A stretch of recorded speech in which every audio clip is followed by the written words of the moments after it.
What is up, our Lorcana Goons, and welcome back to another episode of the Friday Weekly Market Watch. My name's Kevin. We're here with Zach Stone. We're going to go over Lorcana news, meta trends, and card prices on this very cold day. It does feel like winter spell season out here in Southern California. We are freezing our toes off, but let's go ahead and talk about some news. We got some prices that we need to talk about. I specifically want to talk about this Brave Little Taylor iconic Mickey and Minnie playmat that was released last week. I was not able to go to Disneyland. Zach Stone was able to go during the Winter Spell release weekend, and you're able to get your promos. And these mats were available at certain Disney parks, and they are reselling for around 100 to 150 is kind of what I'm seeing, right? Zach, can you tell us a little bit about the experience? Because I know they sold out quickly. It didn't seem like there was too many, and you got there really early, right?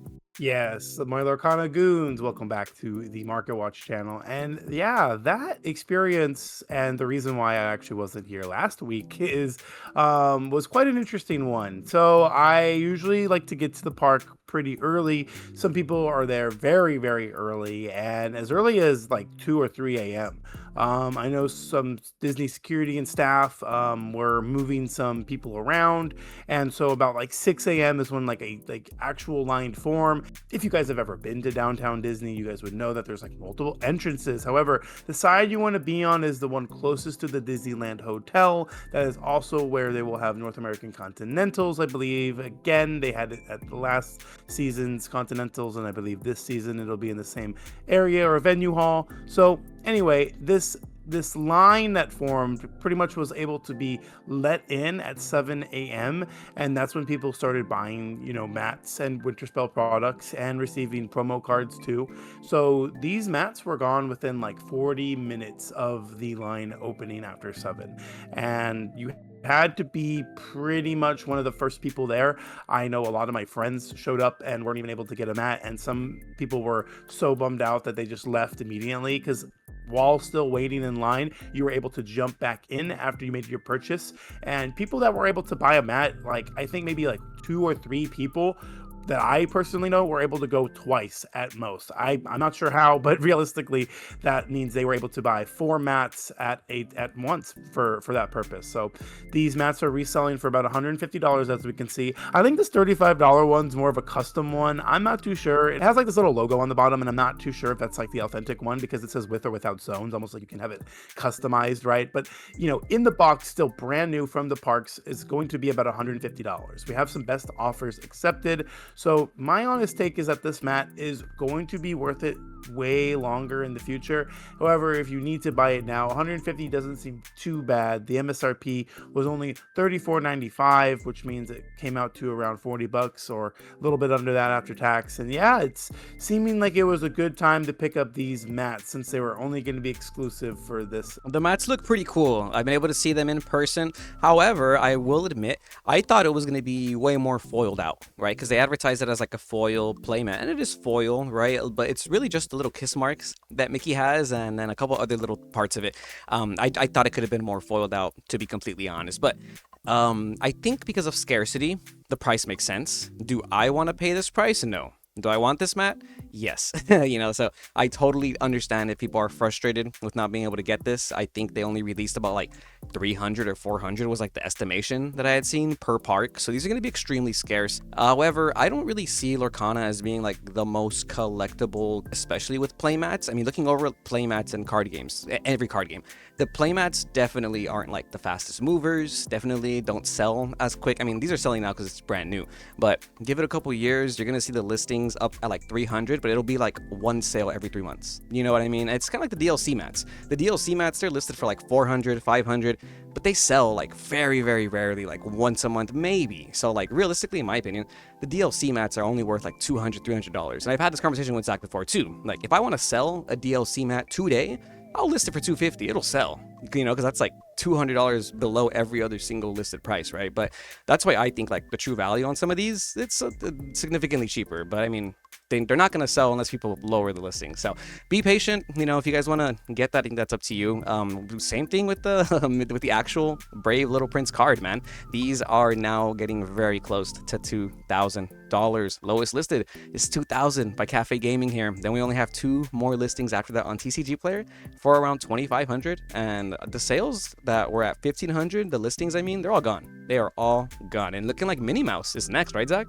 Minnie Mouse does have some sales right now that are topping the charts. We see only 4 listings, and the highest recent sold is at $1,000, and this was just a couple of days ago. So the collectibles in the Minnie and Mickey iconic is there, and you really gotta admit that these are very, very pretty, and they just feel a little bit different than the other iconics they've been printing. Not saying that like my feelings aren't not based off like how I'm touching the card. No, I'm actually talking about like my feelings, right? Because these Mickey and Minnies just do a lot more as far as like stand out and appear. Like we saw a lot of playability in the more recent iconics being printed, but the collectability with these ones and how so many people are chasing to get them out of the Fabled set right now. So I like that this is going up, but I know some people that have been just grading their iconics and just getting them slabs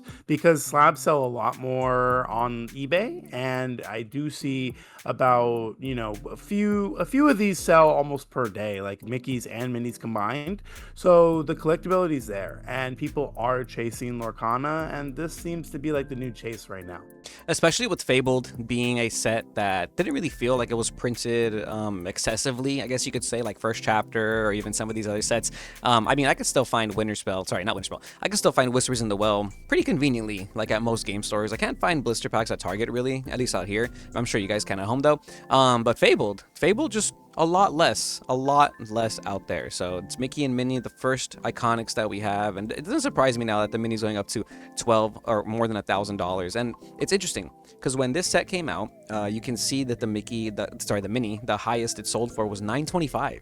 So we're already at a new high. The Minnie is already selling higher than its original pre-release price, which is honestly pretty surprising for Lorcana because this isn't really like the hype beast crypto game that you see a lot of other card games experiencing right now. So it's pretty interesting, and I think this is very authentic, and I think that's what's really important. I think authenticity in a collectible market is like way more important than some of these like extreme numbers we see online, right? Because I would rather much have an authentic community, consistent authentic community buying and selling in this like card game economy, right? Rather than like a bunch of like outside money coming in and just scalping up everything, because it just makes things impossible to acquire.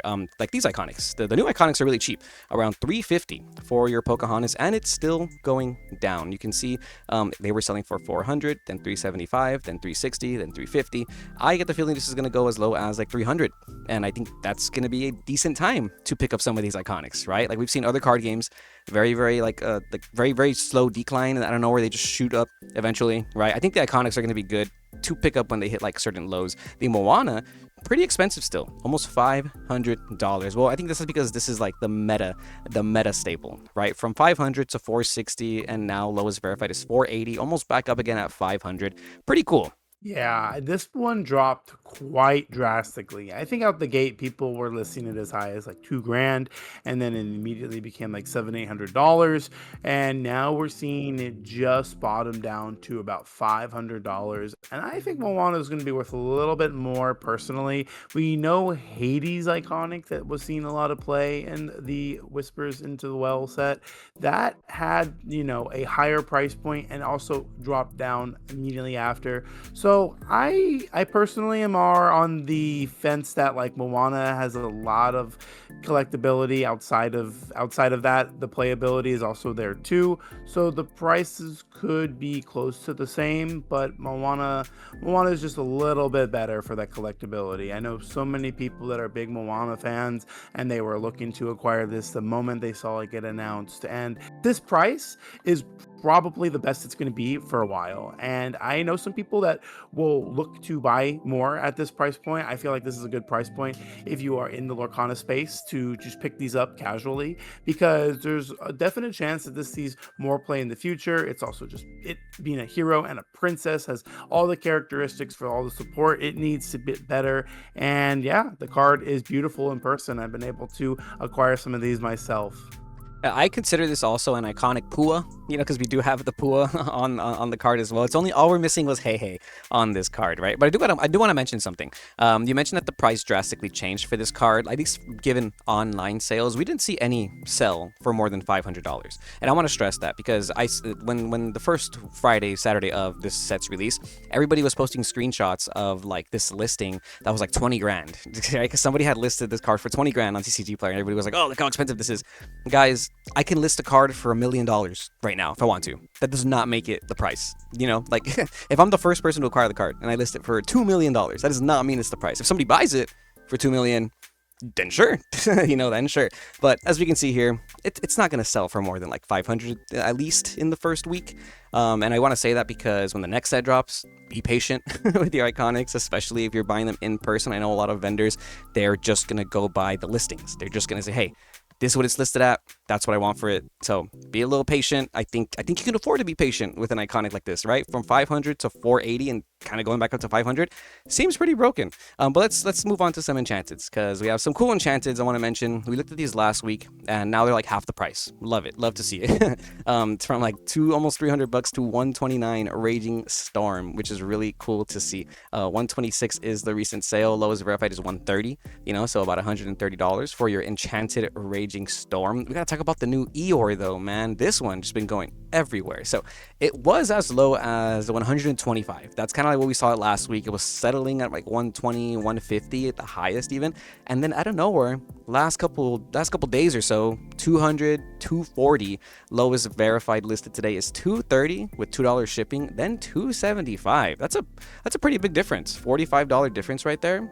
Maybe Beelzebubs has the deals today, right? So Enchanted Eeyore, I think a lot of us kind of expected this because of the Winnie the Pooh Enchanted from Fabled. I'm just bringing it up real quick so you can compare the price.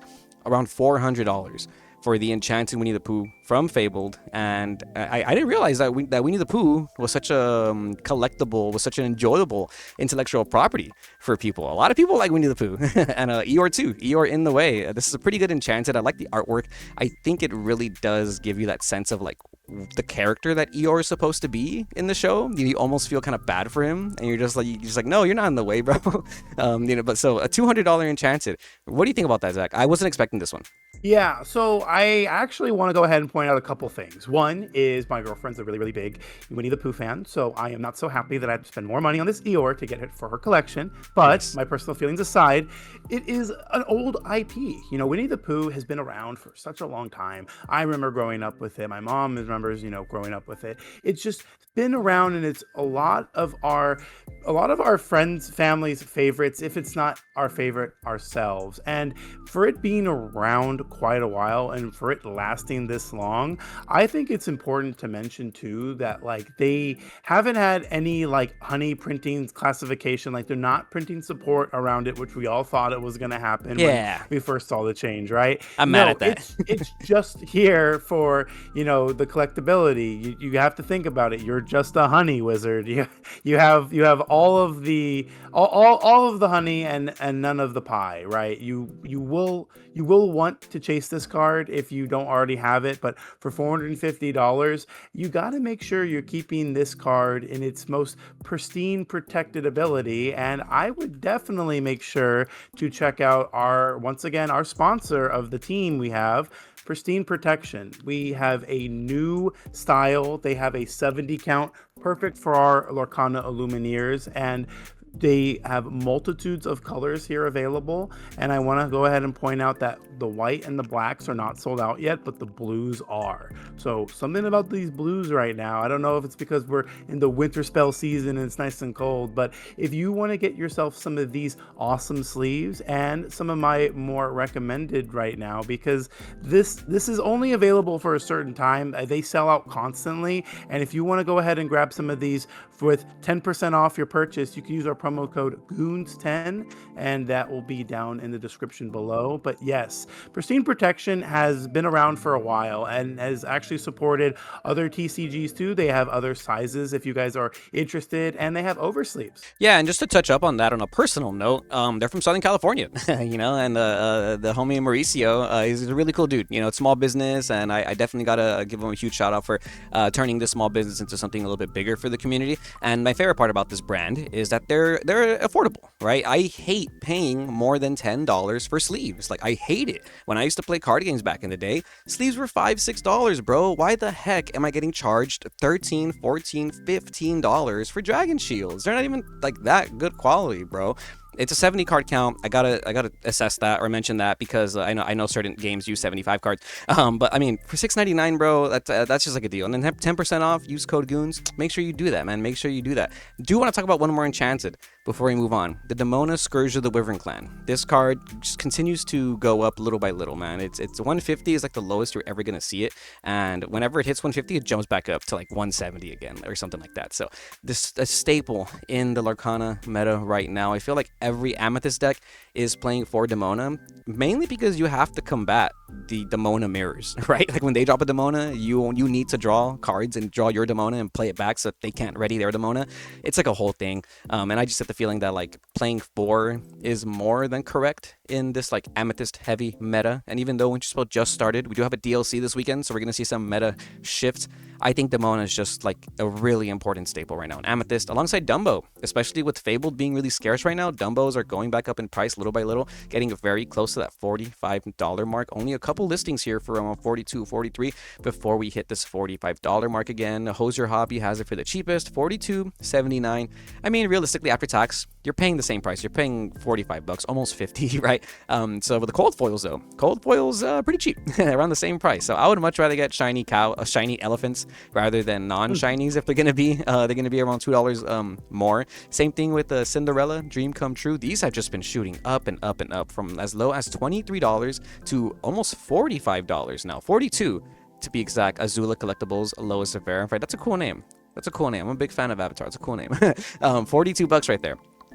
So this card, if you were playing in the Whispers in the Well format, obviously you saw Fungus take down a DLC with Sapphire Emerald playing Cinderella. I feel like the price for this card kind of jumped back up to $30, and then when people realized, oh wait, the format's over, we're waiting for the new meta, it fell down to like $20 almost, you know? And that's what I like about Lorcana. When the format slows down, everyone kind of sells their cards, and everyone's just kind of worried about like, I don't know what to play, what's going to be good next format.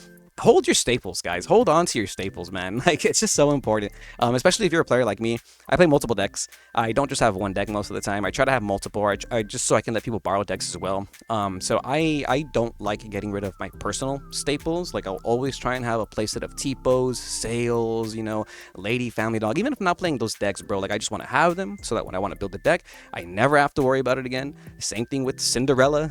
I don't want to buy a Cinderella at $50, sell it for $25, and have to buy it again for $42. Doesn't make sense to me, man. Doesn't make sense to me. But how are we feeling about the Moana Curious Explorer non-iconic? These are selling for $30 now. Pretty good, pretty good. I feel like these were around like 35 and pre-release. Then they fell to 25 when the set came out. Now they're back up to 30. How you feeling? Yeah, I think what really dictates Cinderella's price right now is this Moana, because it does fit the theme on Curve, and it being a princess means it does trigger Cinderella once again. So it makes sense. And Sapphire is also the other dominant color. We're seeing Blurple decks be, taking off to the races. But I will point out something that you don't see in these Blurple decks is Cinderella or Moana. So what decks are playing them? It's the Bolello Menace itself. The blue-yellow deck is starting to take a raging storm, with the pun intended there. And I think that deck has legs. Personally, I have to admit, running into a raging storm kind of was like a wake-up call. Like I had to remind myself that Be Prepared exists again. And it's good to have that in the meta. I think so many people were kind of shying away from Lorcana because they did miss their big board wipe. But it's an Amber now, and Amber Sapphire is like the only way to justifiably play it, because you're getting to play it early. You're getting to play the Raging Storm before turn 8, because if you're waiting that long, it might not be as effective. And this is just one of the few cards that it's making its breakthrough from Winter Spell. I know a lot of people were asking for this card on the release, and it was tough to find, tough to get. Not too many people were selling back singles. It almost felt like, for me as somebody that buys and sells Lorcana on the daily, and if you ever needed to get some Lorcana, I do vend at the Frank and Sons Collectible Show every Wednesday, Saturday, and Sunday. And Kevin also sells cards too. Kevin, where do you sell cards at?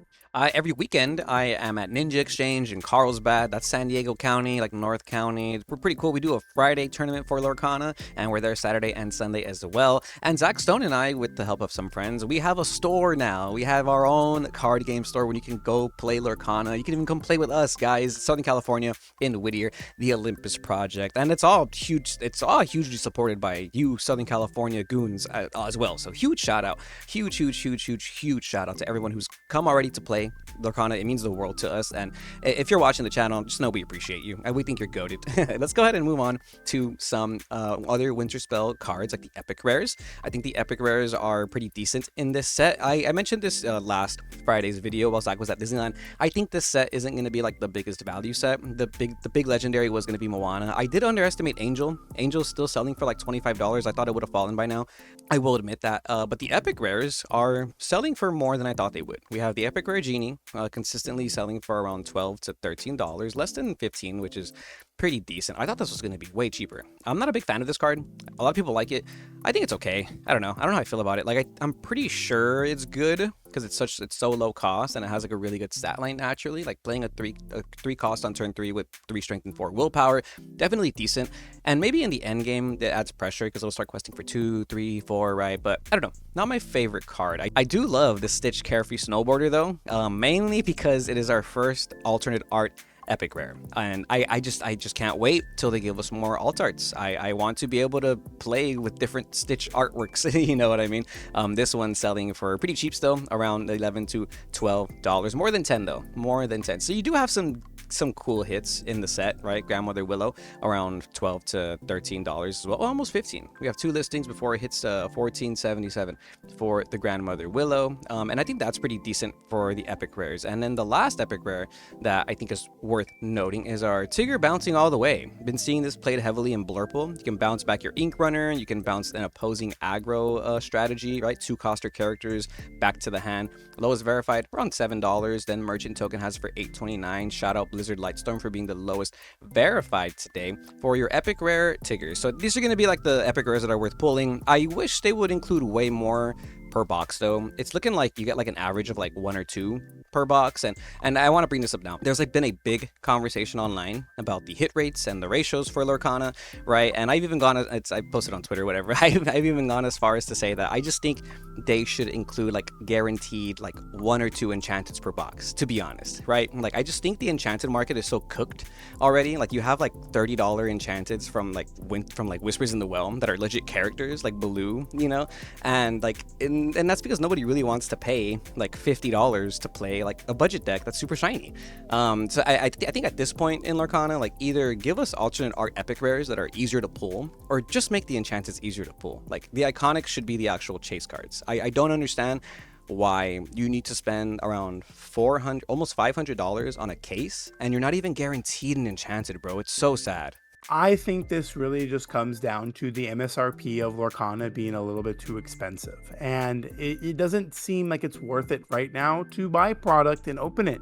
A lot of you Lorcana goons and Illumineers that play and compete are just buying singles. But there is that dilemma that if no one's opening product, where are you getting singles from? So they do need to make it more worth it. And I do agree that they need to increase their ratios. But I don't think 1 to 2 enchanteds per box is like the necessary decision to be made. I would like to see people not missing on a case, right? Because when people buy a case, and especially since some people are getting like 2, 3 enchanteds per case, and then unfortunately some people are getting none, it doesn't feel good, right? Like it doesn't feel good at all. But realistically, you cannot expect it out of a random outcome because that's what it is. So I would much rather it be more assured that an enchanted comes in a case no matter what. No, that also being said, if it's guaranteed in a box, maybe an epic per box, right? Guaranteed epic per box. That way it's a little feeling better to buy. But I think the MSRP is a little too high. I would like to see it come down, but that's not a decision that any of us can make here. We can just give our opinions and hopefully they listen to the feedback. But looking at all the enchanteds that we have for the set, there is maybe not including the iconics, there is maybe a good like 8 to 9 of them that are above the $100 price point. And so it doesn't even feel that good to pull certain enchanteds. Like I know some people that are getting like Let's Get Dangerous is. I like the artwork on a lot of these. Don't get me wrong, the artwork Beautiful, slaps. beautiful. But if And the we're gonna talk about sparkles, the glitter sparkles, I the love that. texture, the Yes, the texture. texture, No, no, yes, like they're broken. they're doing they're doing so much better on all these fronts. Like we can't help but just talk about what we would like to also see improve. But we're gonna also mention that they are doing a lot better. I think the collectability has gotten way stronger with a lot of Agreed. these enchanteds, and they are beautiful. But the price point, like it doesn't feel that good to buy a box and try to assess the value you get. And if you're not pulling an enchanted that has value, are you making the box worth it? Yeah, and see, that's the thing I'm talking about, right? Like, look, we're barely. Today is the first official worldwide release of this set, and the Enchanteds, half of them are already like less than $100, and it's like what I've been saying, bro. Look, this Tamatoa, for example, beautiful card. I love the way it looks, and I'm a fan of the Moana IP. $70 if I want to make a fun Moana Tamatoa shiny deck. You want me to pay $280 for a playset of this, bro? Like, and this dude, this is gonna fall to $40. Like, just guarantee an Enchanted in a box and make this a $25 card. Like, that's fine. You know what I mean? Like, that's what I'm talking about. Like, it just doesn't make sense to me. It just does not make sense to. And this is the reason why the Enchanted market is kind of cooked. I think like no one's gonna buy this for $70. Yeah, I mean, people will buy it online, right? But if I want to play these cards and these decks, like I think that should be like a really important factor. Like cards are meant to be played, in my opinion. Like outside of like the value game, like I'm not really someone that's like open packs for value, like expected value returns, game, like all that stuff. I know this is the market watch, but like we're supposed to be playing these cards, bro. I think cards are meant to be played. So I would just really like, or even like you said, Zach, if boxes were $100 flat, this would make a lot more sense. Like opening boxes would make a lot more sense in my opinion.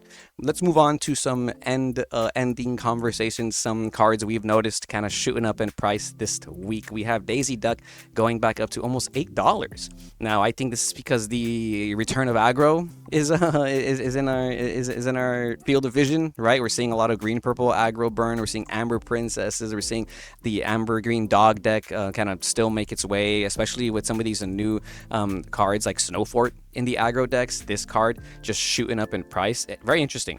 We have one listing for 50 cents, but it's $6 shipping, and then the only verified listing is $10. Right? These are all gone. People have been buying these up for it's looking like 70 cents, but we can't see what the shipping cost was. So I'm just gonna assume that it was anywhere from like $1 to $5, which is kind of cool. A new foil from the set going up in price, and I think this is because of aggro too, right, Zach?